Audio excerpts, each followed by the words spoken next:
তো ডুমুরটাকে কেটে ধুয়ে আগে সেদ্ধ করে, ডুমুরটা ভাজা হয়ে গেছে, এবার তুলে নেব। তেলে ফোড়ন দিব, তেজপাতা, জিরে। ফোড়ন হয়ে গেছে, এবার দেব আলু।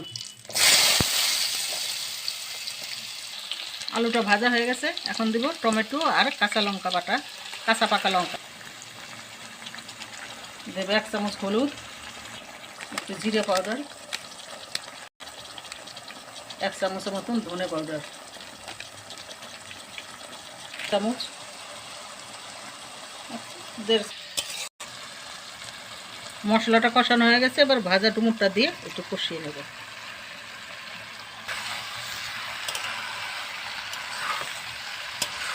এবার দিয়ে দিব জল,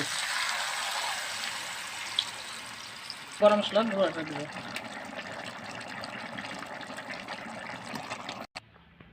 এবার তরকারিটা ঢেলে নিচ্ছি ডুমুরের